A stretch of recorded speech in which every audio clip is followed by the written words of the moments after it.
Hi, everybody. Just give me one more second as I'm dealing here with some technical issues. Sorry about that. Just need to get my stuff together and get into a place.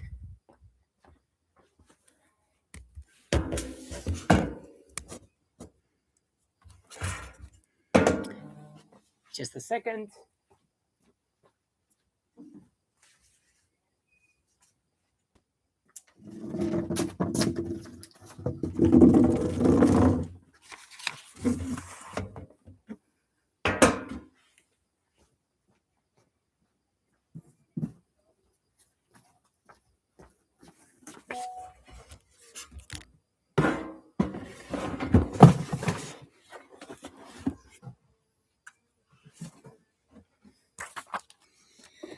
Hi, everybody. I hope that you can see me and hear me now.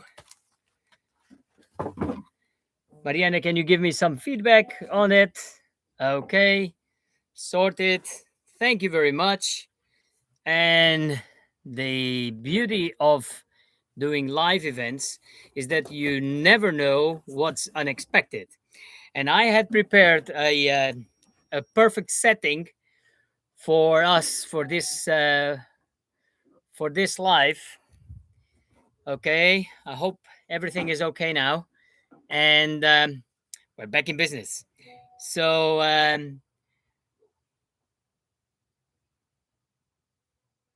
sorry, say again, Mariana, because I cannot go to the other place. There, I don't have internet connection that can fulfill the needs for this life, and that's I think why we weren't getting. So, welcome. Finally, we are live. We are live here, not in our office, but this is still the open office for you as you are now used to do. So, any questions, any comments, any doubts, any situations that you may come across, please put in the chat or get in contact with us throughout the normal ways that you are used to contact with us. So we had some technical issues because I am not in the office at the moment. As you can see, I'm outside, and I'm actually in a place where we are going to talk about iron removal. Maybe later on I can move up to the pump room, but if not, I'm going to do a full video, and then we're going to send it to you or put it live on what I wanted to show you. What is the difference between the water as it is coming out of the borehole and what happens during the processes until it's proper for usage, household, and drinking.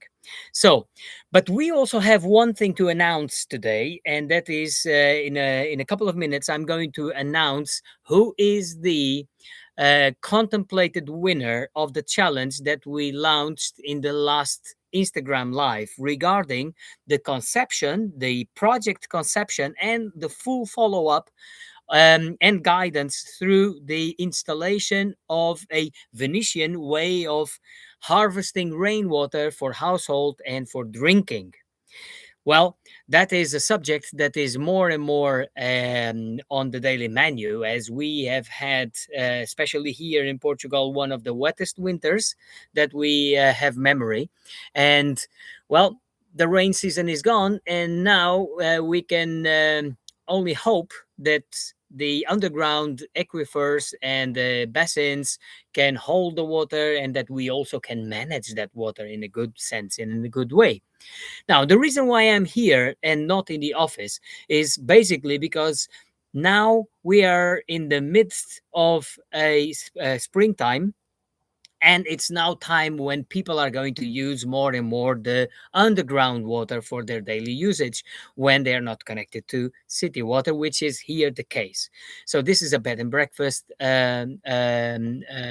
accommodation, and they have an underground borehole water for their usage, and it has a lot of iron in the water. So that is what we did here. So initially, many years ago, this was just used for one single family occupying the house for a very short period of the time in a year. Now, the new owners have converted the house and the property into a bed and breakfast, and they have much more usage. So that means that the water treatment needed to be updated and upscaled. That's what we did also, as we were already in business here with them. And so we are now dealing as a consultant in this project.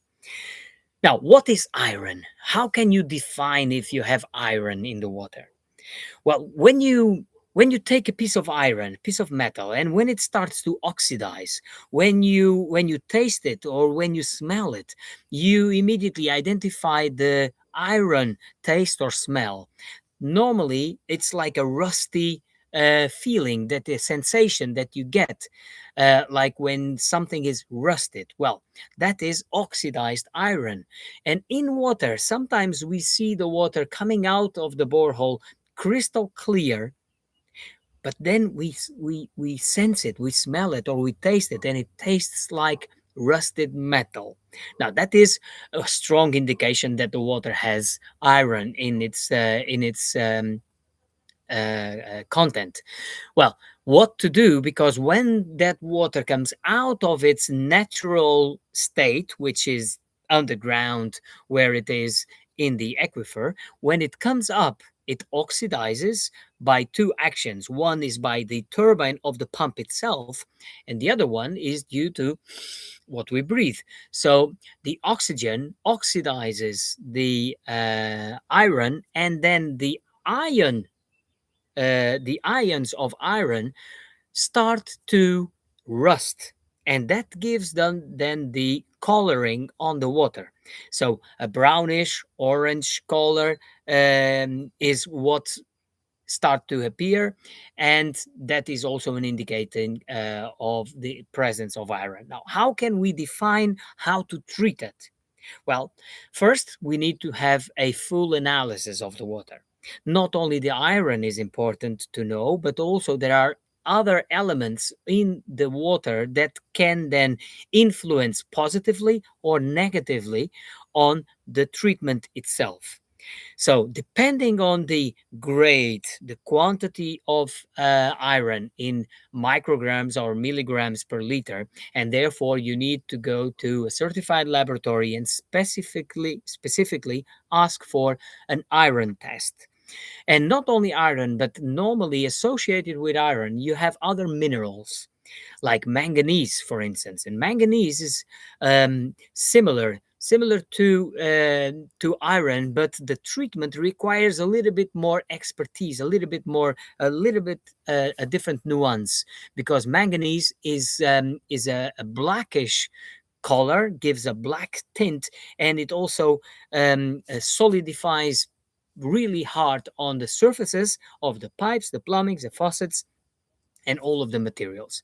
So, not only that, but also the combination of some bacteria that can regroup itself with the iron and make like a slimy scale that can also difficult and do some harm on the treatment and the filtration. So all of those aspects are really important to know in advance before we just open a brochure or open a book or a catalog and choose out an uniron removal system, because there are multiple systems. You can have berm filtration media, you can have aquamandix, you can have activated coal, you can have green sand, you can have Philox.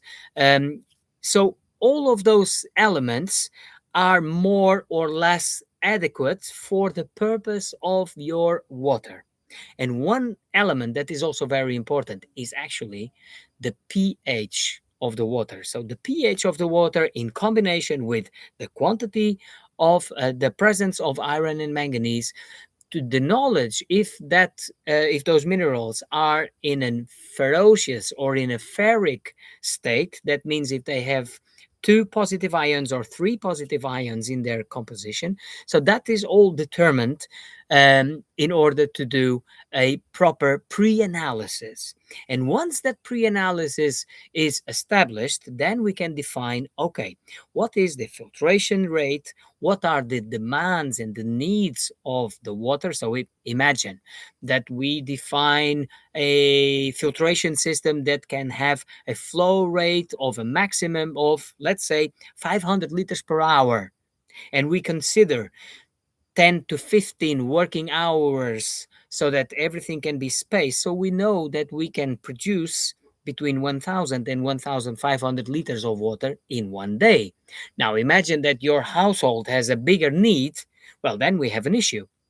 So all of these aspects are really important as a consultant to know in advance so that together with you, we can approach the situation and identify which is the best solution for you.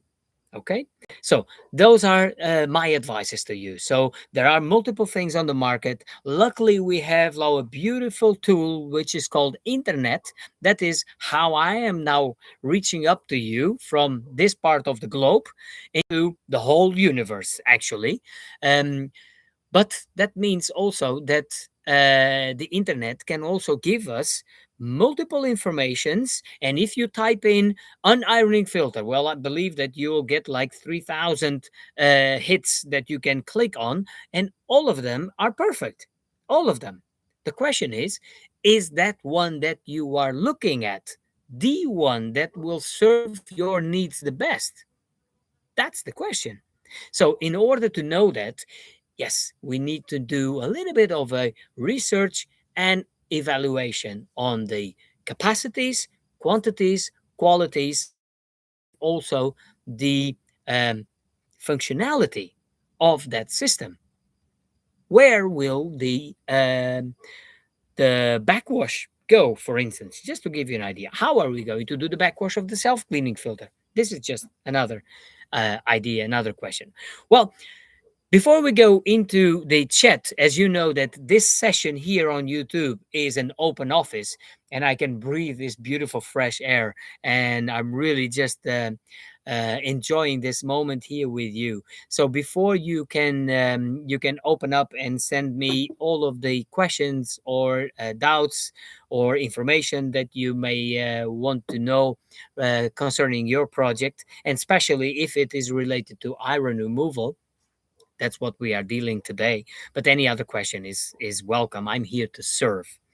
I'm going to announce that we did the selection of the winner of the challenge for the drinking water and household water made out of the collection of the underground filtration of rainwater. Now, the winner is Santa Terrinha. It's located in Mafra, nearby Mafra in Portugal, and we are going to announce to the responsible of that place, that is Diogo. So, Diogo, congratulations. You are going to be guided directly by our team in order to make your project an example for future projects where we can harvest as much rainwater, filter that, and have that water always available until it's empty, of course, um, to take out, extract, and use for the household needs and for drinking. So that's my commitment with you. Congratulations. Thank you for your support. Thank you for following us and for following our work. And I'm really looking forward to start engaging that project together with you in a way that we also can share all of the developments of that project with all of our followers. So thank you, Diogo. Appreciate that, and I'm really looking forward to it. So now in the next days we're going to get in contact so that we will do the first meeting at your place as fast as possible. Okay, so back to iron, back to a problem, back to solutions. So if you have any questions regarding what can I do, how can I treat that water and how can I make it so that my equipment in the house is going to be preserved from the damage that this can do. I opened the chat at this moment, and I'm just going to get a little bit more comfortable here with my improvised table, and I hope I can see it all, and I hope I can you all hear me. So we have one question here: is how can I tell if my water has too much iron without analyzing it? That's a very good question. Thank you for that question. That is a basically, if we go back to the old days and we drive across the country, we see some wells. And also, we see next to the wells some old concrete tanks, concrete or stone made tanks. Well, when you look in that, and if you have that chance, try to observe it closely and see if the inner part of where the water is used to stay, if the color of the stones or the concrete, if the color is red or brown. If that's so, that indicates that the quantity of iron is significant. But a good test that you can do is very simple. That's what I also do every time I see a project, or when I approach a new project. The first thing I do is I collect two samples. One I bring straight to the laboratory, and the other one I keep to myself in the office. And what do? I take the water that can be crystal clear, I put it in the bottle, and I leave it and allow it to rest until the following morning.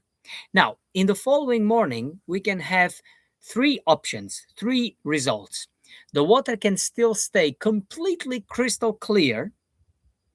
That means that the presence of iron is probably not so much, but if it still senses, smells like iron or tastes like mineral, then it means that there is still a quantity of iron, but it's in a ferric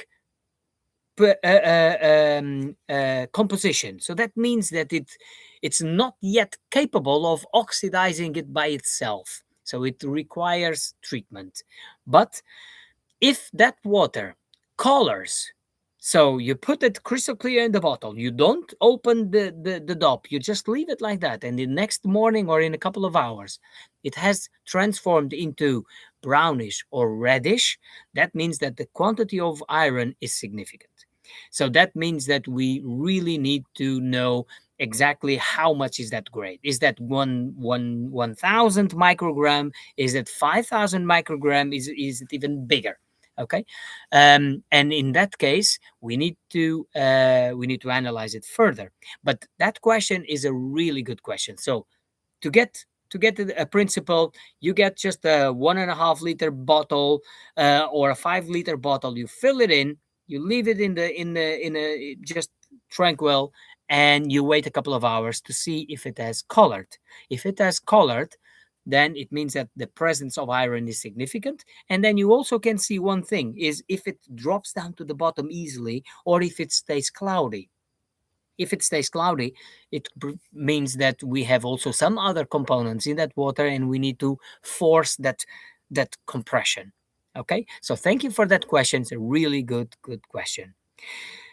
Another question is excess iron in water really bad for your health? Wow, what a good question. Well, I'm not a nutritionist, but I know that sometimes when people have a weak blood, like um, they need to take some iron pills. Well, then you could say, okay, now if I drink water with a lot of iron, would that help? Well, I'm not an expert to say yes or no. Okay.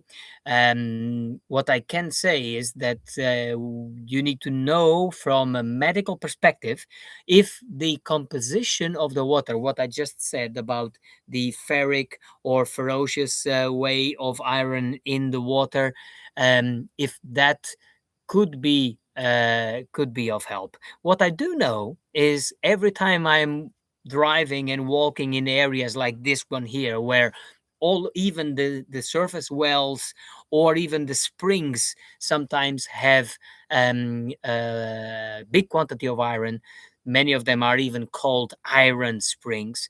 And when you speak with older people, they say that they've always drank water from those springs and from those wells, and they are stiff as an iron. So I don't know if that has any interference, but I'm not a medical expert on that. I do know that I like to drink water with a little bit of iron taste, but the World Health Organization does not recommend for human consumption that we drink water with more than 200 microgram per liter of iron, total iron.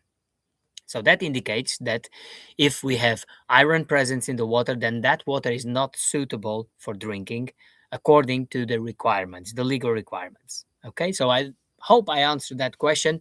Um, Sometimes I like to drink a little bit of iron water, but that's a different subject. So if it's good or bad for your health, I would ask a medical advice. Okay. Another question is, where does the iron in the water come from? Is it from the soil or from the pipes? Good question. And indeed, we could think that if you are using metal pipes, like a metal pipe in the borehole, that the iron could be from the melting of that pipe. Um, Unfortunately, that's not the case. And normally, you find water in iron in underground water in areas where you also have mining extraction. So when you have mining activity, it's likely to also have water with iron, because water is a very a very peculiar element that we have in our planet.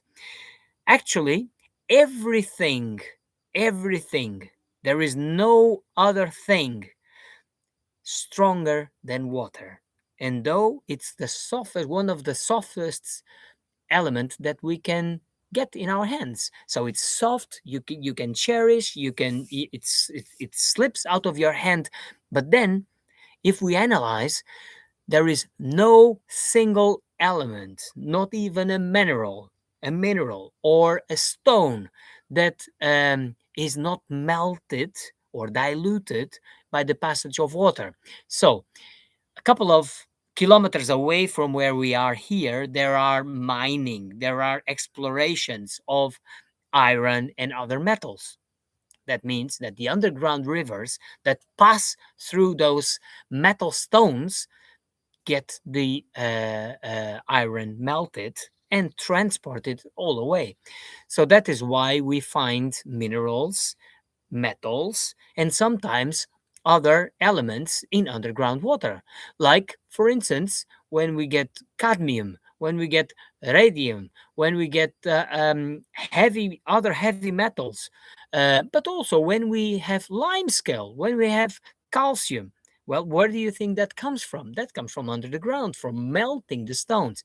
So water is actually one of the most powerful and beautiful elements. Actually, we are made of water, and that makes also us very special, like all other living organisms. So, water and iron, they come along every time that water is passing in a region where also those elements are present in the subsoil. That is where the iron comes from. So I hope that I could answer that question. Thank you for your question. Another question is, my water is coming out yellow. Does that mean it just need to remove the iron? Well, I think that your question refers to water in the city where when you open a tap, the water comes out yellowish.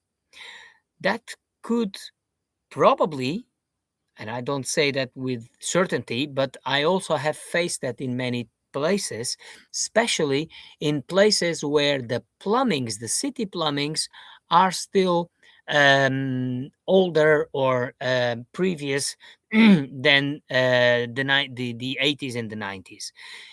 in those days, it was very common to use steel, galvanized steel pipes.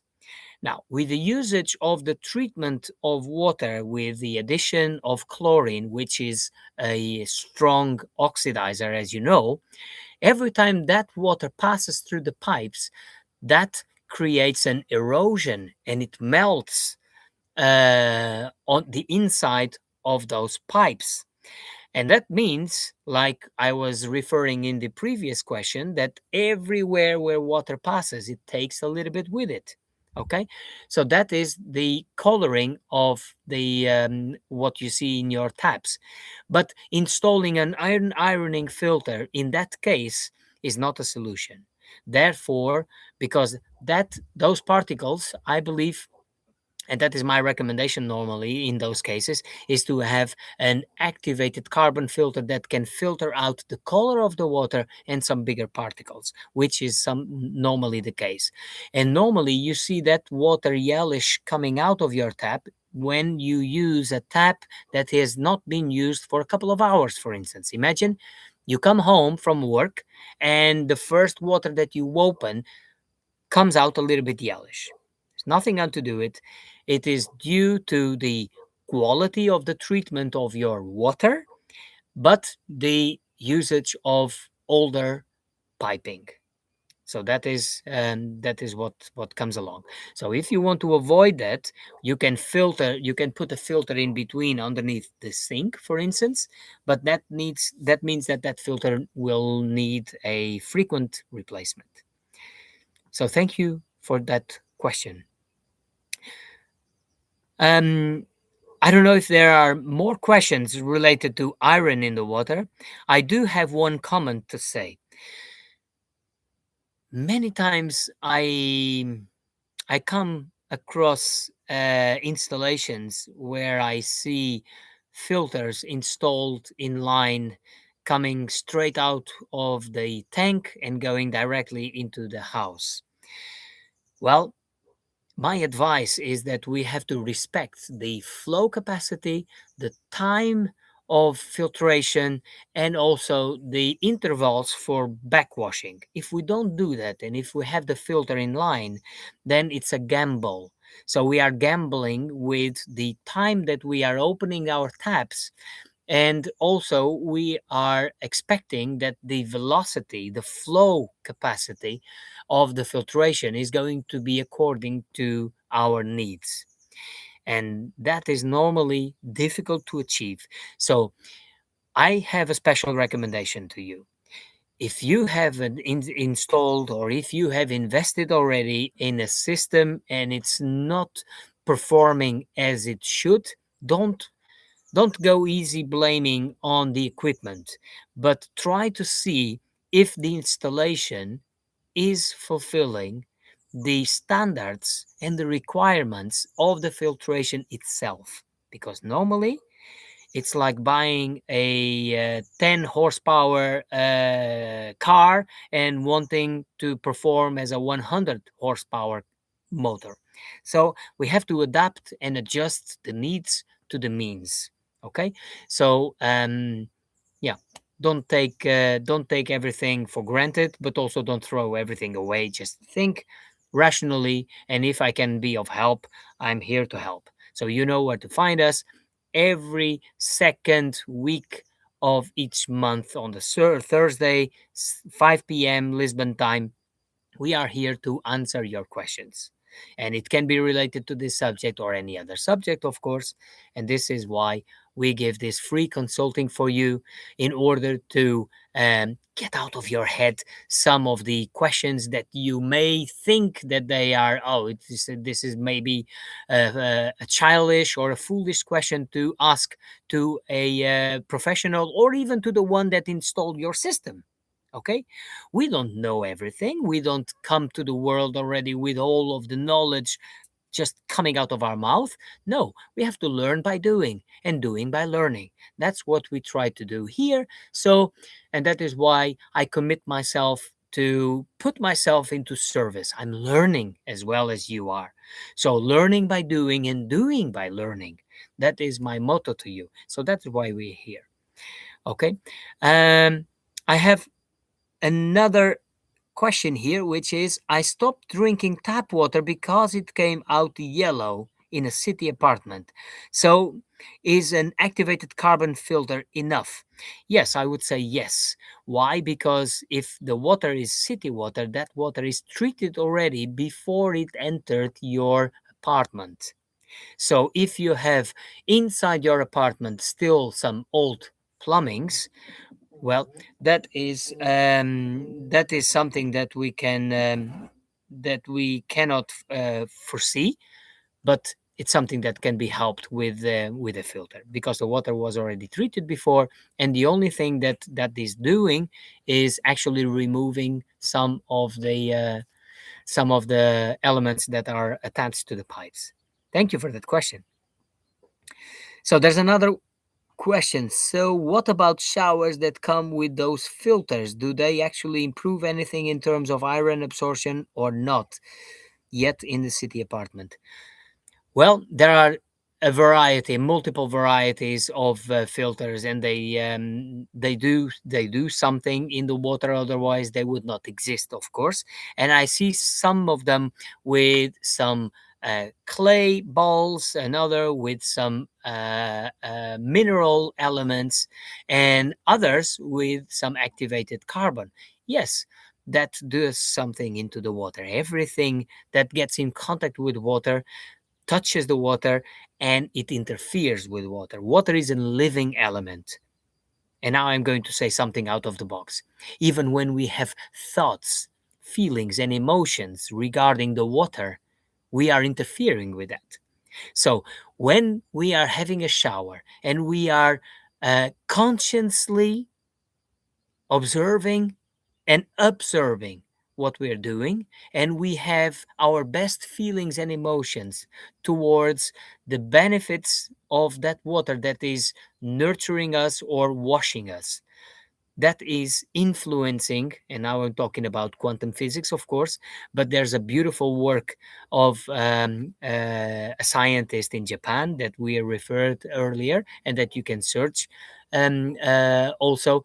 And of course, everything interferes with water. And just think, when the water is cascading down a river and touches the stone, the soil, the sleeves, the bushes, and everything that it touches, it's becoming richer and better.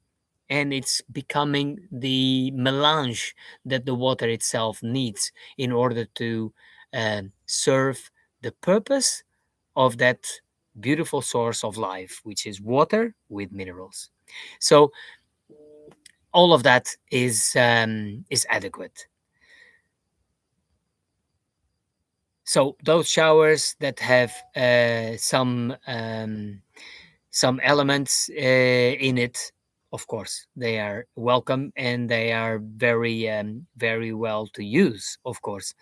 Um, I don't know if there are any other questions. If so, well, actually, if there are more questions, you can always send it to us, and we'll be more than glad to help you on that. What I'm going to do in a moment is I'm going to try to go to the previous spot where I was intending to do this live, which is in a filtration system uh, of an ironing filter. So I'm going to do a video, but before I do the video, I'm going to go only for a couple of minutes live on Instagram. So don't miss it in about 10 minutes from now. And I'm going to show you what we are talking about. We're talking about the crystal clear water coming out of the untreated water and what happens afterwards. Okay? So if you want, and if you allow me, once again, congratulations, Diogo. You'll see me very shortly to approach your project. And so if you want, come on along, and we're going to jump in live on Instagram in a couple of minutes. Okay? See you and thank you, and see you in the next open office.